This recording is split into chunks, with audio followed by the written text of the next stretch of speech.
Hi, everybody. Welcome to my homestead and welcome to my channel. My name is Jared. Right now, Elder Bednar is in Mexico with his wife. And there was a nationwide devotional that took place. And I was just skimming through the news this morning and felt that I should check this out. And I'm glad that I did because there's a lot of interesting things to talk about, interesting things that he said. It's making me think that I should always check these stories whenever they come out because these articles like this one from Church News, usually they're able to pull out some interesting things. And so that's what we're going to do. I'll show you everything that I found. I've always been interested in Elder Bednar. I'm sure a lot of you have too. He really stood out when he was first called in terms of his age compared to the other members of the Quorum of the 12 Apostles and then the first presidency. But a lot of time's gone by. He's now in his 70s. He's still, relatively young, but there's just like so much to him that I've always felt is kind of special. His age, which almost guarantees, unless he passes away from something, it almost guarantees that at some point he'll become president of the church, unless the second coming happens first. And I tend to think it's going to happen sooner than later, but maybe not. And so if that's the case, then he may, sooner or later become president of the church. This is what we're looking at here. I've added a little bit onto this spreadsheet. Really, the purpose of this spreadsheet is to look at all the presidents of the church and how long they lived. It has like different stats, how many temples they announced and things like that. But I decided to put down the rest of the first presidency and also the president of the Quorum of the 12 Apostles, or at least right now, acting president of the Quorum of the 12 Apostles, President M. Russell Ballard. But for the purposes of this video, I extended this a little bit further and put this in order of seniority. So what we have is next up would be President Oaks, and then after that, President Ballard, and then after that, Elder Holland, after that, President Eyring, after that, Elder Uchtdorf, and then Elder Bednar. So there's a few there that are ahead of him in line. A few interesting things to note, though, is we have President Oaks, Ballard, and Eyring, which are all in their 90s. The reason why these three don't have the years, months, and days is because I didn't apply the formula. I haven't entered their birth date and the current date. I'll do that some other time. But you have them that are in their 90s, so essentially any of them could pass away at any time. And in the case of President Eyring and President Ballard, they've both made recent statements about their health and their age and things like that. Jeffrey R. Holland, he's been in the hospital. Hopefully he'll continue for a long time, but he's had some health issues. Nothing that I've seen from Elder Uchtdorf. He seems pretty healthy. But anyway, you can see that things could, change pretty quick. We'll just have to wait and see how things play out. We've also noticed that with Elder Bednar, his last name is its origin is it's like a Czech name, like a Jewish Czech surname. I've done a video about that. We've looked at all these like different websites, and they typically say that its origin is like from the Czech Republic, in that it's Jewish. He's also over the Middle East, and there may be more that we don't know about him. So I've always been interested in Elder Bednar. That's part of the reason why I wanted to look at this article. Okay, so Mexico has been richly blessed, Elder Bednar says in Nationwide Devotional.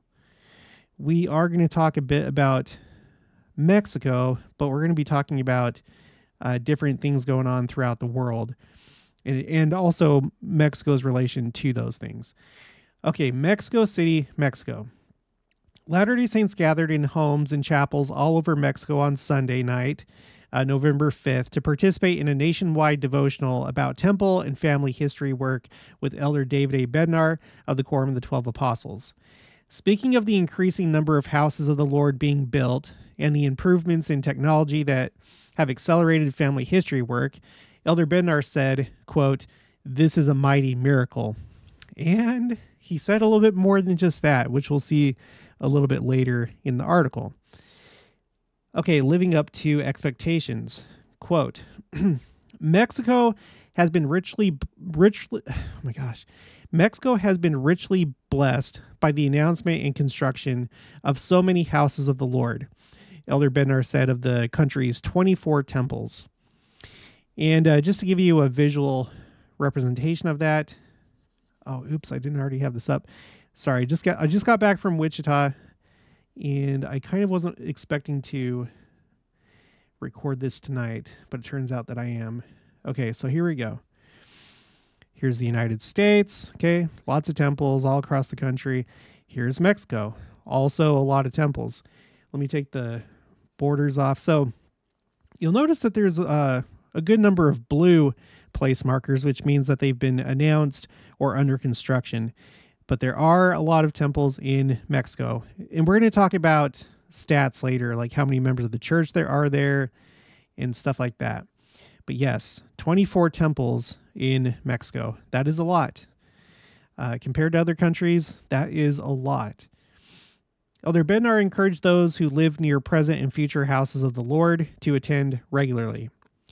Quote, "We cannot take this blessing for granted," he said of the increasing number of temples being constructed both in Mexico and around the world. At the same time, he cautioned against becoming too concerned with the precise locations, size, or appearance of any house of the Lord. Quote, "We worship in the building. We do not worship the building," Elder Bednar said. Yeah, that's important. That's important to remember. I do think sometimes we get maybe a little bit too caught up in the appearance. I myself, I'm looking forward to this new temple that's been announced in Wichita. I wish it would have been, for my own selfish purposes, I wish it was announced or that the site would have been more in the southern part of the city, because that just makes it that much further away for me to get to. And I've also wondered if it's going to look something like the Bentonville, Arkansas temple, or the Helena, Montana temple, which is a series of temples that are the prefab temples. They all kind of look the same. They have like the one spire, but that really shouldn't be the main concern. It should be the fact that it's going to be easier to get to the temple. I hope that you have one in your area, or like me, that there's one announced for your area. Okay, let's see. Okay, the next section, strengthening the rising generation. Okay, he specifically spoke to the youth and young adults about the opportunities they had or they have to serve in the temple. I don't know if he's talking about like being temple workers or just going to the temple. Young adults need opportunities to serve in the houses of the Lord around the world, both before and after they serve missions, Elder Bednar said. I know that before my mission, I just like probably most missionaries, you have like that period of time where you get your call, but then there's like a few months in between when you get your call and when you actually go on your mission. And in my case, it was a while. Well, at least it felt like forever. When did I get it? I got it like in either November or December. It may have been December, because in that year, the final movie in the Lord of the Rings trilogy came out, and we had just come home from watching that, and it was on a Saturday, and I was like already kind of like on a high, because it was like I really enjoyed that movie, and came home. The envelope was in the mailbox. So anyway, November or December, and then I left in April. But anyway, during that time, I did go to the temple quite a bit. So maybe that's all he's referring to. I can't imagine like actually being a temple worker during that time, but I don't know. Let me know your thoughts below. Okay, anyway, he says, quote, "Put them to work, let them serve," he said to local church leaders. Sister Bednar said one of her teenage granddaughters attends the temple each week. Quote, "They need to go as often as possible. The peace that they feel in the temple brings them peace in a troubled world." End quote. Elder Bednar said that many young people spend a great deal of time on their digital devices. Quote, "They live in a world that can be very lonely, but they want to belong. The greatest remedy for feeling alone is family history and discovering where you came from." Well, I've never thought about that as a remedy to feeling lonely. I feel like that, sometimes, but maybe I will take him up on his advice. And maybe you should too, if you feel that way, and maybe just do it anyway, regardless of whether you feel lonely or not. So anyway, that's neat. Okay, talking to the rising generation. I'd like to know if he actually used that phrase, the rising generation, but there's no quote here where he did. Okay, gaining broader vision. Okay, now here we go. As the Elders Quorum president in the Chalco ward, in the Chalco, Mexico stake, Sergio Cortez Rodriguez knows he has responsibilities pertaining to temple and family history work in his ward. Quote, Elder Bednar gave us a broader vision. Like he said, many of us would have loved to see the Red Sea open, but the miracle that we are seeing happen right now is perhaps even bigger than that. So some of you know why I have that highlighted, others don't. I have added this to my 10 Lost Tribes spreadsheet, where I'm keeping track of all quotes having to do with anything having to do with the 10 Lost Tribes being a main group that are hidden somewhere that still have to come forth or not. More recent quotes hold that they are not. Those are the ones that I go with because they are the most recent. The Lord reveals things line upon line, precept upon precept, and interpretation of Scripture is up to the prophet, the apostles, those that are in authority. So I follow their lead. And so anyway, I have quotes here that directly deal with the 10 Lost Tribes, and I have other quotes that indirectly deal with it, where maybe they talk about a scripture that is commonly used to prove, quote unquote, that there is a hidden group of the 10 Lost Tribes that still have to come forth. One of those scriptures, there's actually two of them that basically say the same thing, is in Jeremiah 16, verses 14 and 15, in Jeremiah 23, verses 7 and 8. And like I said, they virtually say the same thing. And it was interesting because in my last video, when I talked to Rabbi Gerfine, he brought this up. He quoted this because we were talking about the war of Gog and Magog and, the war in Israel, and could this be it? And he brought this up. Anyway, let's just read it. Let's read this one right here. Jeremiah 16, 14 through 15.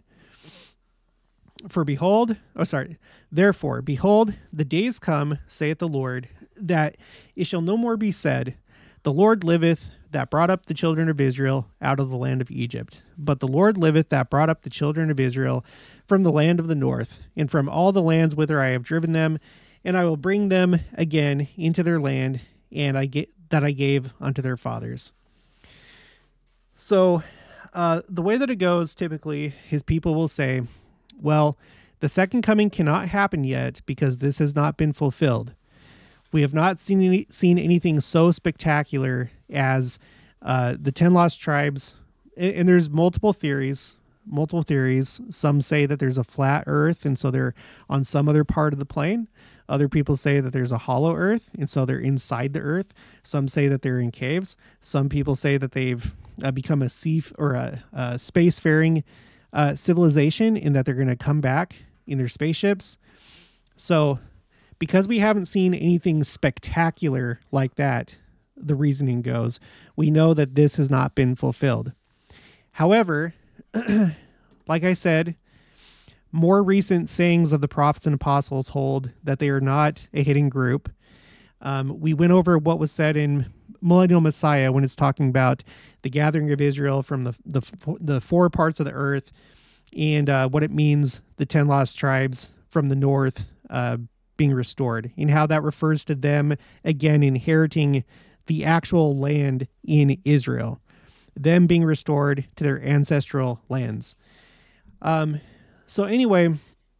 basically they're not hidden, and right now it's mostly Ephraim that's been found. But anyway, as we think about that scripture that I just read, I now have two quotes from Elder Bednar where he says, no, what's happening right now with missionary work, it is a miracle greater than the parting of the Red Sea. So in the opinion and I'd say it's authoritative in the opinion of Elder Bednar. These are miracles that are greater than the parting of the Red Sea. The first one comes from earlier this year, February 25th, 2023. It's on YouTube. Here's the name of the video right here: Philippines area wide broadcast, becoming a temple ready people. And he said there, so think of Gordon B. Hinckley in the early 1960s coming here and leaving 6 North American missionaries. And that was it. And look at here, and all throughout the Philippines today. This is a miracle greater than the parting of the Red Sea. And it will continue because of the devotion, the consecration, the faithfulness of the members. So this is twice this year that he has said that we've seen a miracle greater than the parting of the Red Sea and the Exodus. Once in the Philippines, which is, as far as the church goes, it's a very large country in the church as far as the number of members. And then Mexico, same thing, even larger in terms of membership. So I've added that to my tracker. Not that he's explicitly saying that there's not a hidden group of the 10 lost tribes, but when we read this verse that's used to support the idea of a hidden group, and that we haven't seen it yet because we haven't seen anything that spectacular, according to Elder Bednar, we have. And it has to do with church growth in these areas, or in other words, the gathering of Israel. Okay, so back to the article. So there was that. Later on, he says, the article says, Elder Bednar encouraged Latter-day Saints of all ages to recognize that, quote, prophets have looked forward to this remarkable season in which we live, end quote. That caught my attention because he has told the story of Gordon B. Hinckley talking about this, the season, or okay, how does he say it? Well, I'm going to read it in just a minute. There's another article. This is on the church's website. So this first one is Deseret News under Church News, the Church News. This is directly on the church's website, and it gives a better quote of what he said. Okay, it says here, earlier on Sunday, the Bednars traveled to Toluca to meet with members at a special stake conference, a meeting for multiple congregations in the area. Elder Bednar extended a warm welcome to visitors, taught about the name of the Church of Jesus Christ, and shared the first vision, which marked the beginning of the restoration of the gospel of Jesus Christ. Quote, this is the greatest season in the restored gospel of Jesus Christ. The objective of the gospel of Jesus Christ is to transform each one of us into a man or woman of Christ. Okay, so there's like a more complete quote. So why am I bringing that up? I'm bringing it up because, let's go here. Okay, so I have this quote. This is on my quotes Rising Generation spreadsheet. You can find this in an article on Church News called Press Forward with Faith, Elder and Sister Bednar Tell Snow College Students in Ephraim. And this was just from October 17th. It's been less than a month since this article was published. And this is what he said. Okay, so this is from the article. Elder Bednar shared that while he was in Rexburg, he sat by President... Okay. Elder Bednar shared that while he was in Rexburg, he sat by President Gordon B. Hinckley at a dinner one evening. President Hinckley said to him emphatically, quote, David, this is the greatest season in the history of the restored church. Then he continued, not speaking about me individually, but about our generation. I only have one regret. I will not be here to see it, but you will. So that's kind of interesting.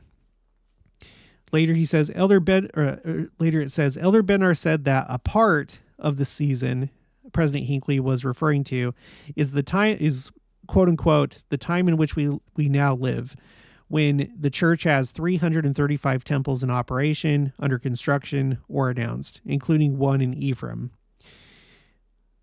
Quote, do we appreciate the season in which we live? He asked, inviting the students to press forward with faith and the companionship of the Holy Ghost in this, quote unquote, remarkable and marvelous season. Okay, so it kind of starts with Gordon B. Hinckley talking about the greatest season in the history of the restored church. Okay. In that part. So he could be referring to essentially the second coming, the millennium, and all the work that's going to be done then. But Elder Bednar clarifies that part of the season is just simply what's happening right now with all the temples that we have. Okay. So you have this from October of this year. We have the one that we just read, him in Mexico. Prophets have looked forward to this remarkable season in which we live, using the same language. And then in Romania, last year, October 16th, so I guess about the same time of year, October 16th is when this was published, 2022. Elder Bednar shares how covenants will change the lives of the Romanian people. And he brought it up there too. It says, speaking directly to the members of the church, Elder Bednar said, quote, "This is the greatest season in the history of the church in Romania," end quote. The covenants of the Romanian saints have made connect them individually with the living, resurrected Christ and give them a strength beyond their own, he explained. Quote, "This is Zion. You are Zion. Zion is not just a place, it's the people, the pure in heart," end quote. And building Zion will occur as the individuals and families in Romania stay true to the things they know are true. Okay, so he said it in Romania. So, okay, let me keep track of the places. So, Mexico, Snow College in Utah, Romania, and then I got this one here. I'll probably have to, let me zoom out. Okay, this is highlights, evening with the general authority. But what's it from? Teaching youth. Let's see. Let me go to this.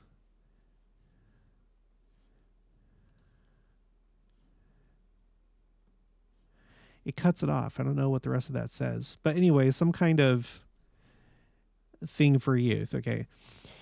Okay, so in this, at the very end here, we refresh it so the highlights come back. My highlights.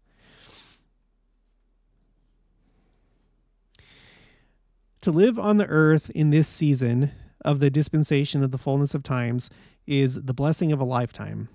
A number of years ago, President Gordon B. Hinckley repeatedly told me, quote, "David, this is the greatest season in the history of the restored church." And he was absolutely right. Think of the things we are blessed to see. Consider that this year is the 200th anniversary of the first vision. Temples have been announced in Papua New Guinea and in,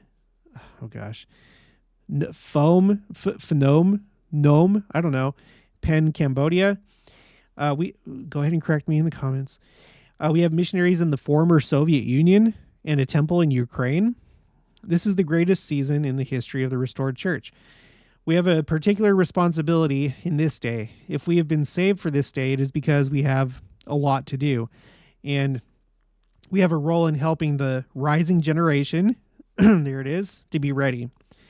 This is the greatest season in the history of the restored church, the greatest opposition and the greatest opportunities. Together, in this day, we have the opportunity to serve, to bear testimony, to minister, and to succor. I should probably add this to my rising generation spreadsheet. We have a role in helping the rising generation to be ready. Okay, so here we go. This is the oldest one. This is from February 2020. He said it there. He said it in Romania. He said it at Snow College. And now he's saying it in Mexico. So I just think that's interesting that he keeps repeating that. Something to take note of. Okay, church in Mexico. Elder Montoya shared with the devotionals attendees that some members of the church in Mexico still travel up to 12 hours to worship and serve in a house of the Lord. But he said there is still more to do to help connect families through the 200 million names available to have ordinances done in the temple. Now, you tell me if you know. Is this the number, like church-wide, the number of names that need temple work done? Does anybody have any figures on that or any numbers? I've always wondered that. I've always wondered, like, gosh, temples are going all the time. All the time. If you think about it, because we have temples all around the world, it's 24/7 that temple work is being done. So, and there's a lot of people that go through, not as many as the church would like, and that should, but there's still a lot of people that go through. And at what point are we going to like catch up with what's been found? I know that we're going to continually find new names, but you know what I mean? Just like thinking about the rate of like burning through, that's probably not the best term, going through the names that we have. Well, it could be, according to this, 200 million names. And well, our church is only 17 million strong, so that's a lot of work to do. And that I don't know how many like endowed adults there are out of that 17 million. So yeah, it's a big deal. It's a big deal. We need to get to the temple. It'd be amazing if we could like catch up to this and then mostly be caught up. What would happen then? I don't know. Okay. Continuing. Quote. What we ask is that everyone have at least 4 generations identified in their personal family tree. What this will do is automatically give individuals names to use in the temple and will build our overall family tree. End quote. Elder Douglas tied together Elder Montoya's invitation with Elder Bednar's demonstration of the Memories app and explained that artificial intelligence will help connect individuals to unknown parts of their own family tree when they upload their own images and audio recordings. So that's pretty neat.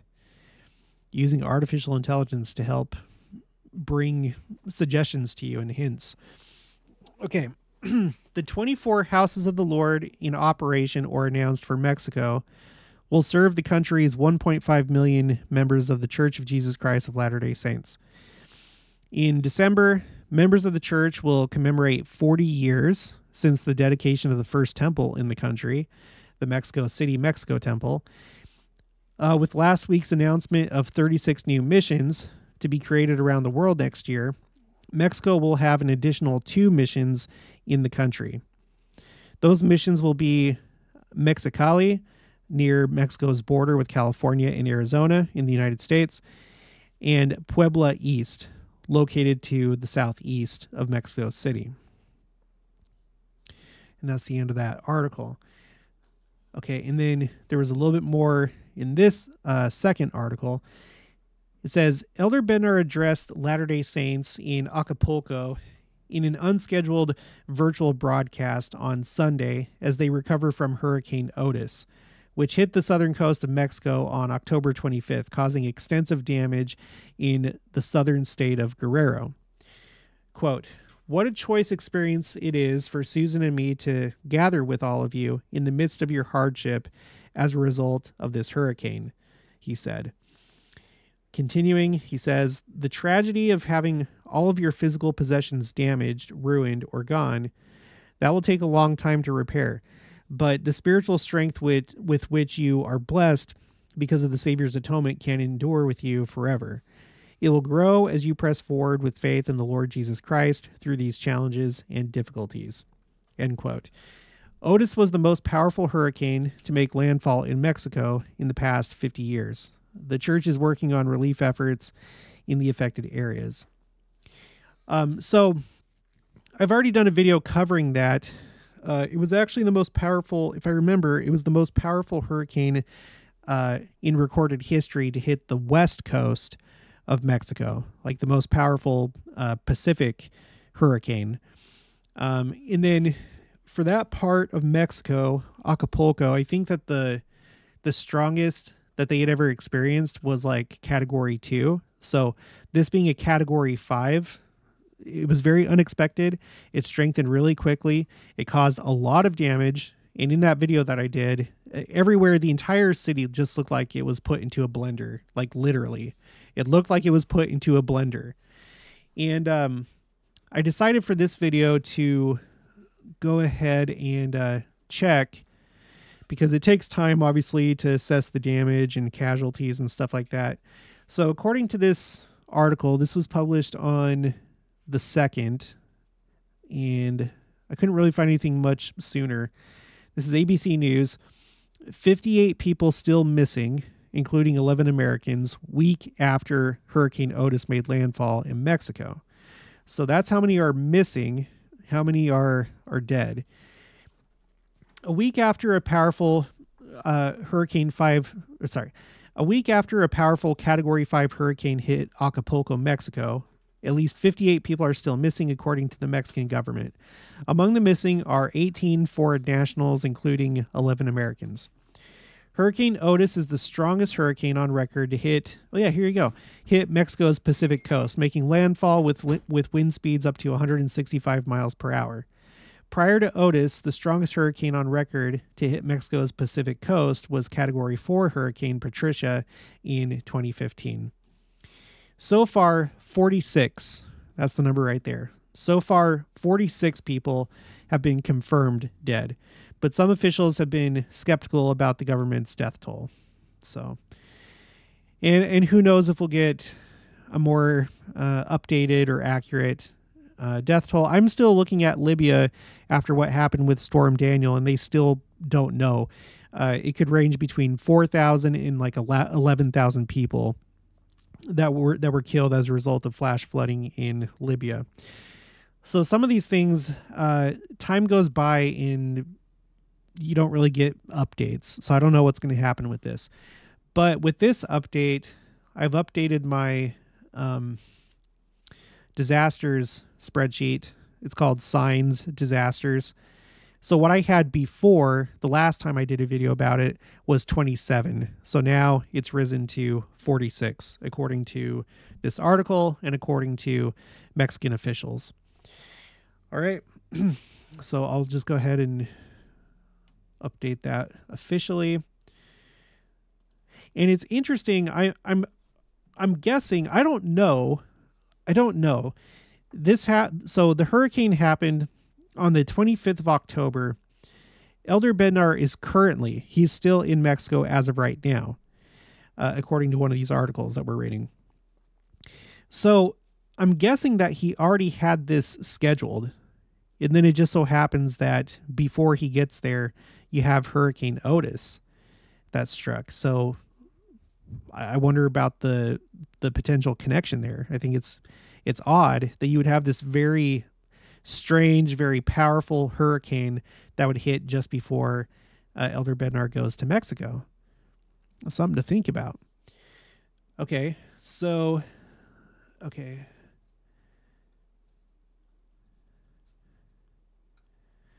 Let me see here. I thought I had one other thing I wanted to read. Okay, so they're talking about the temples, right? They're talking about the temples in Mexico. And we were just looking at this map right here, looking at Mexico, and you have a bunch that have been announced and under construction. And one thing that this made me think about was Mexico City, because they're doing something interesting in and around Mexico City when it comes to temples. Do you remember a couple conferences ago? So it was last year, October 2022, in President Nelson's talk called Focus on the Temple, where at the end, he went ahead and he announced temples, right? Busan, Korea, Naga, Philippines, Santiago, Philippines, so on and so forth. And then he had a separate paragraph for the next four. He says, "We are also planning to build multiple temples in selected large metropolitan areas where travel time to an existing temple is a major challenge. Therefore, I am pleased to announce 4 additional locations near Mexico City, where new temples will be built in Cuernavaca, Pachuca, Toluca, and Tula." So if I'm understanding this correctly, this is like the first iteration that they're doing of multiple temples in and around a major metropolitan area.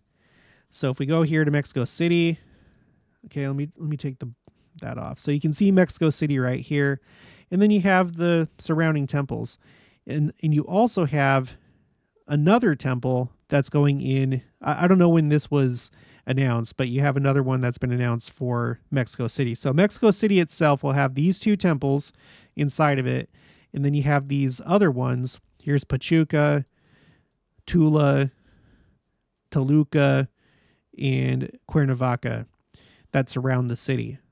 So that's really interesting, and it makes me wonder, where else is this going to happen?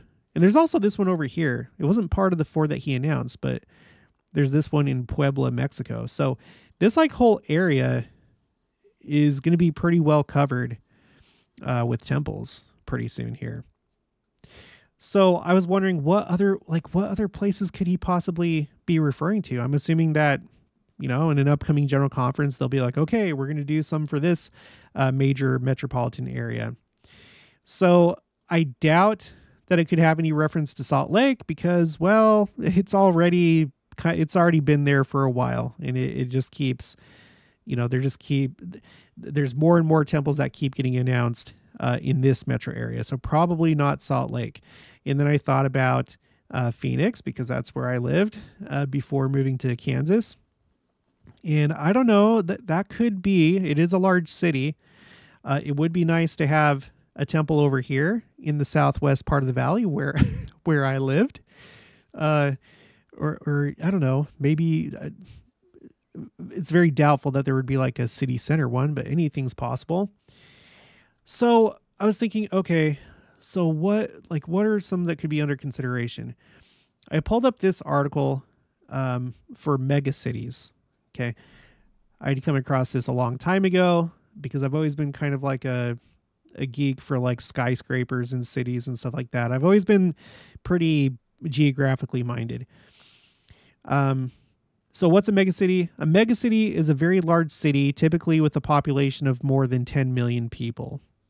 And there's like various definitions, but that's all you need to know. It's basically 10 million people. So as you go through the list here, we have Thailand, Bangkok, which there's actually, let me double check. Was that the one that was recently? It is. Bangkok, the Bangkok Thailand temple is the most recently dedicated temple on the 22nd of October. So that was just a couple weeks ago. And then upcoming, we have Okinawa, Japan. And just like, let's see, today's the day that I'm recording. This is Tuesday night, the 7th. And so this is going to be dedicated this Sunday, the Okinawa, Japan temple. Okay. So anyway, Bangkok, they're getting their first temple. And I doubt that there's the numbers to support that, to like support more temples. I could be wrong. I don't know. So probably not that. China, you have Bogota. Let's take a look at that really quick. So Bogota in Colombia. Let me turn this on. So it looks like Colombia already has 3 temples, but maybe Bogota, it's a mega city. You have this one already. It was the 57th temple in the church. So it's been there for a while. So who knows? Maybe Bogota might see some more temples. It's a mega city. We got Buenos Aires, Argentina. Now, Argentina already Buenos Aires already has, I think, they've already had one for a while. Where's it at? There it is. They've already had this one for a long time. It was the 39th temple of the church. And then they have this one that's been announced for city center. But when that was announced, there was nothing like, oh, this is part of like our ongoing thing to like bring more temples to like major metropolitan areas because travel time is difficult for members in those areas. But Maybe just like Mexico City, how Mexico City has that other one that's going in like the center of the city. Maybe they'll announce some more for this. It seems like people all the way over here could probably benefit from one, and people all the way over here on this side, because this Buenos Aires metropolitan area is kind of like stretched. It's not really circular so much. It's more like this, kind of like looking at it this way, up and down. So maybe that. Let's look at some more. Let's see. Egypt, China, India, Bangladesh, China, Turkey, South Africa, Johannesburg. Now, the Johannesburg temple was part of the same series as the Buenos Aires temple. It looks like the Boise temple and the Dallas temple, if you know what I'm talking about. Kind of looks like the Las Vegas temple is part of that series. And it was the 36th temple in the church. So maybe Johannesburg. I don't know. In South Africa, you do have one announced for Cape Town. I don't know if it's under construction yet or not. I didn't go that far with it. I have announced and under construction under the same color, this like blue color. And then you have this one that's already operating in Durban. But maybe there will be some more in Johannesburg. Okay, what else? Lagos, Nigeria. That's another one of our big countries in the church. So here's Lagos. There is one that's been announced or it's under construction, and it's on, it looks like in the southwest quadrant of the metro area. So yeah, maybe Lagos will have some more. Let's see, Lima, Peru. Anyway, I'm not going to go through all these, but Lima, Peru, London. No, you know what? I'm going to look at London. Sorry, Peru. I'm going to skip Peru. Sorry. I don't want to go through all of them, but we got to look at London. The London temple, that's also one of the earlier ones, number 12. So they've had this temple for a long time. There are a few other ones in England right here, these two.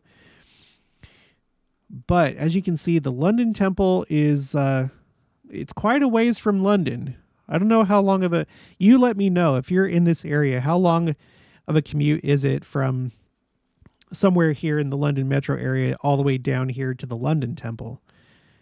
So I don't know. I could see London getting some more. That would be great. Los Angeles, I don't know about that. They already have quite a few. Here's Mexico City. They're a mega city, and they're the first ones to get this concept. Okay, you know what? Let's just do Lima, Peru. Screw it. Let's do Lima, Peru. Lima, Peru. Okay, so they got two. There's one that's already in operation, the 38th, and then we have this one that's been announced, Los Olivos Temple. So maybe that'll have more. Los Angeles. Let's go up to Los Angeles.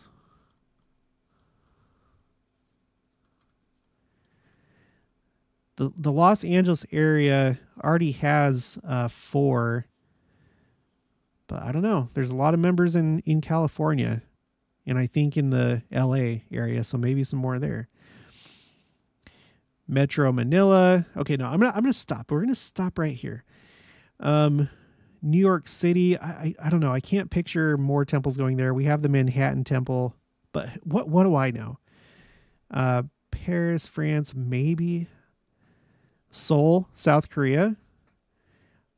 I don't know. I wish I knew more. Tokyo. There is a Tokyo, Japan temple, and that is definitely a mega city. So there you go. There's like roughly some candidates, and it doesn't necessarily have to be one of these mega cities. Maybe it could be smaller, but those are just some ideas. Let's look really quick at the membership of the church. So Mexico is in the number 2 spot as far as like the total number of members. The United States is at 6.7 million. Mexico is at 1.4, almost 1.5. Brazil is at 1.4. They're not too far behind Mexico. So, in fact, let's look at it this way because I have it all highlighted right here. So this is temples.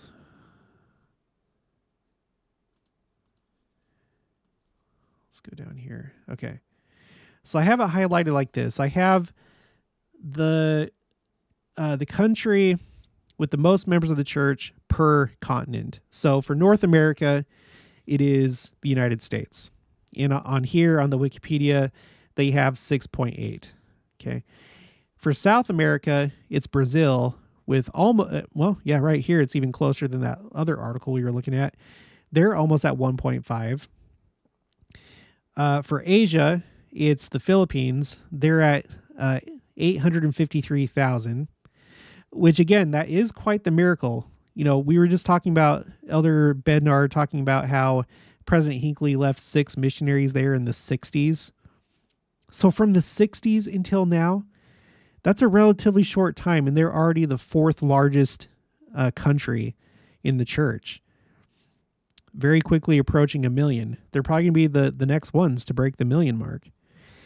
And then after that, Nigeria is the largest one for Africa, which is interesting because I think the church was established a long time before that in South Africa, and hence we have the Johannesburg, South Africa temple.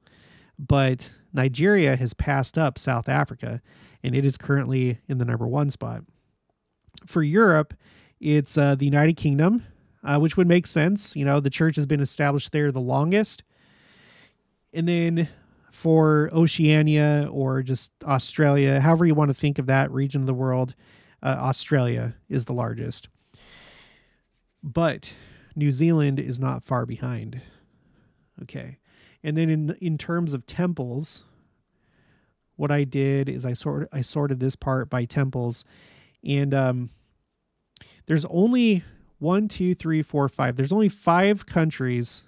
If you take all temples between temples that are already in operation, under construction, announced, and you total it up right here in this column T, there's only 5 countries that have temples in the double digits. So Canada is in 5th place with 10. After that, it's the Philippines. After that, it's Brazil, and then Mexico, and then the United States.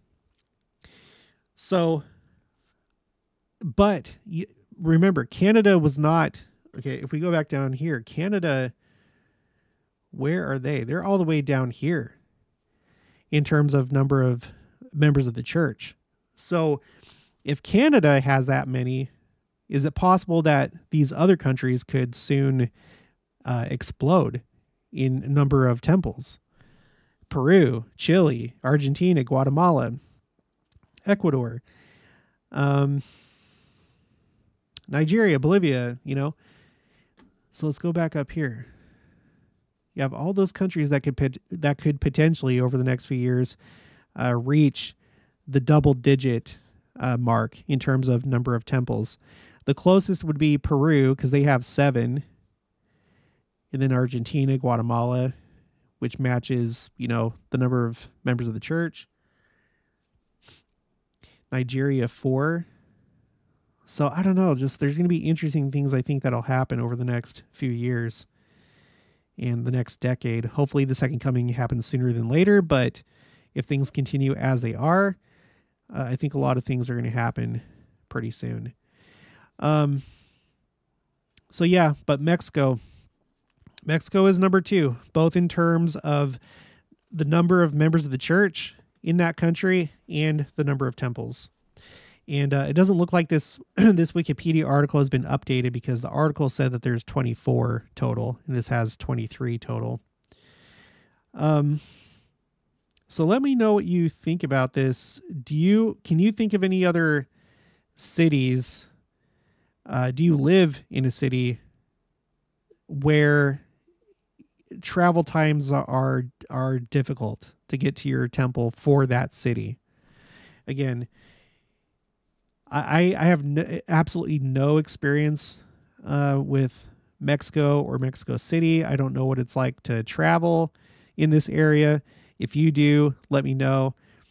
Is it hard for people over here in Ciudad Nicolas Romero to get to the temple over here? Is it hard? Like, is it hard as far as like buses go? And uh, I'm assuming that it probably has a metro system since it's such a large city. Is it hard? Do you live in a city like this where you have one temple, but it's just like it's so big and so dense and populated where it's hard to get to your temple, even though it's right there in your city? Put it in the comments below. I guess since I'm thinking about it, I've thought about Dallas. You can see here that the Dallas metro area, they're getting a couple more temples. You have the Fort Worth temple that's going in there, and then one up here in Prosper. So if you're in this area, do you think that that's enough? Or is that still hard? I don't know. Let me know. I really wish Phoenix, I really do. I really, really, truly wish that there was a temple in the southwest part of the valley, specifically maybe in like Surprise or Goodyear. These are both places where I lived. Or there's a development over here called Verado, which is like it's the type of place, it's like the type of community where you would that the church likes to build its temples. It's like a nice community. It's not a city though. It's part of the city of Buckeye. It's not its own city. At least not when I left, it wasn't. But the Phoenix metro area is pretty large. It's very, very big. But I never found it too hard to get around, except for like, as you know, typically just like other cities, like during rush hour, it's hard, but yeah. Okay. So I think that's going to be it for this one. If you haven't already, one more thing. Two more things. Sorry, I completely forgot about this article. As I was searching for other times that Elder Bednar talked about the greatest, or this, the most incredible season in the church's history, as I was searching for those articles, I came across this one. It says, "You ain't seen nothing yet," Elder Bednar says, of blessings from the Joseph Smith Papers. I recently did a video about the Joseph Smith Papers, and the church really views it as a big deal, and rightly so. And let's read what Elder Bednar says about it. Elder David A. Bednar says, "The reach of the now completed the Joseph Smith Papers project is stunning," quote unquote. Remarkable blessings have come from the project, and there are more blessings to come," said Elder Bednar of the Quorum of the 12 Apostles of the Church of Jesus Christ of Latter-day Saints. Quote, "All I would simply say is that you ain't seen nothing yet," end quote. The Joseph Smith Papers project, which began in 2001, is a complete collection of all the church founders' surviving papers, including letters, documents he signed, journal entries, and revelations. So you can see why it's a big deal. And we've used it here on the channel a number of times. The couple times that stick out to me right now, just thinking about it, is whenever we've looked at the plans for the New Jerusalem in Jackson County, Missouri, because they had it sketched out. They had the city sketched out. There was a revision. So there was like an earlier concept, and then it was expanded. That's where we learned the names of all the temples of the 24 temple complex, because all of them have names. And that's also where you can find the original sketch of what the temples were supposed to look like. They're basically supposed to look like the Kirtland Temple, essentially. They look pretty much the same. There's a wealth of information there. There's other ones too. I've gotten a few quotes from the Joseph Smith Papers, and I have the feeling that because they're so massive and there's so much, there's probably so much more to get from it.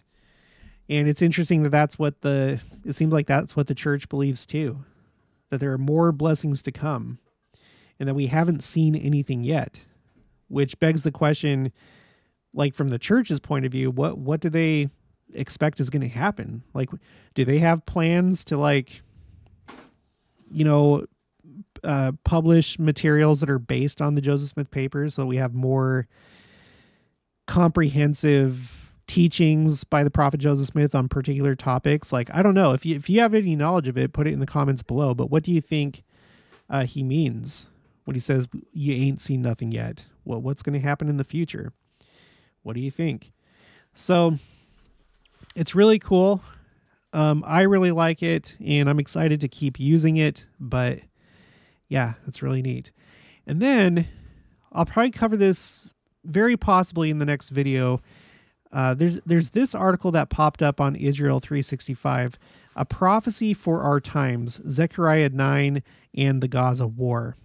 So this is written by Elie Michel. He's the one that I've interviewed him a couple times. Go to my spreadsheet. Go to my playlist called Special Guests, and you'll see him there. I've interviewed him a couple times already. I interviewed him almost immediately after the war started. He reached out to me. He wanted to do this interview because Israel 365, their main mission is basically to connect with other groups, especially like Christians, and just kind of like build bridges between Judaism and Christianity. So I've had dealings with them for a while now. I talked to him, and he wrote this where he kind of gives his theory, or his take on how what's happening right now could be described in the book of Zechariah. And I started reading through this, and there were a few things that kind of stood out. So I'm going to go through this and then share with you what I find. I think it's there's probably a lot of interesting stuff here. It's a pretty lengthy article, so he had a lot to say. Okay, well that's going to be it for this one. So if you haven't already, please make sure to subscribe, like this video if you liked it, leave your thoughts and opinions down in the comments below. Also make sure to share it, and I'll talk to you guys later.